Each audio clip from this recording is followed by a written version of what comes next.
So since you started doing evidence-based medicine more rigorously, did it change your practice in some way?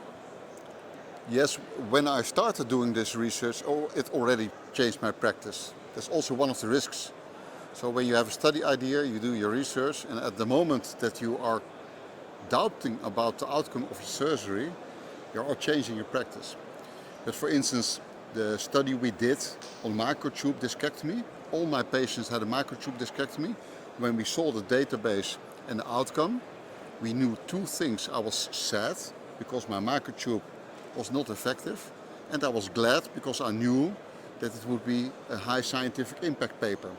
And at that moment, directly we changed our practice. And the same is true for the Coflex study. We stopped with Coflex using after publishing those results in the BMG. So it is a matter of fact. If you add value by a new invention, it's quite easy. Then it implements everywhere. Interesting, thank you. And how do you weigh these evidence-based results against individual patients' decisions, which are always something else difficult to make? Yeah, it's very difficult because if you talk about research, clinical research and big data, it's on population. Small population sample size, big population, but then go back to the individual patient, then it needs more calculation to be done. And in the individual patient who's sitting in front of you, it's always your own impression. And your own impression and also the wish of the patient is more important. So we have to listen more to our patients. And what is quite interesting about patients, in the past we always did straight leg raising for nerve root pain and movements and low back finger to the ground. But the most important thing for the patient is the ableness to sit.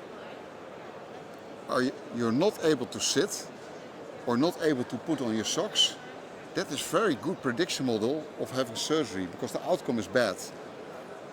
And that's very simple. So I think in the individual patients we have to do more of that kind of research. What's important for the patient? What's important for you, for me? It might be that your hobby is tennis, my hobby is boxing. If I have sciatica or low back pain, that might have different problematic things. So I think that that's the next step for the young generation to look at. Thank you. And as the last question, how do you like the DWG so far, and how do you like Berlin, and what has been your experience so far? Yeah. Well, starting with the last question, I like Berlin a lot.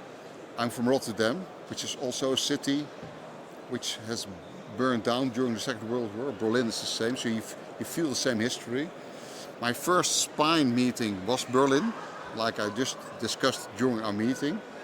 And about the DWG, I was shocked. I thought I had a small, in the Netherlands, the Dutch Spine Society is a very small group of only 200 people.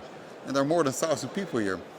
So I was completely shocked. And I had prepared my presentations, and for the first time since years, I was again nervous to stand before this big population.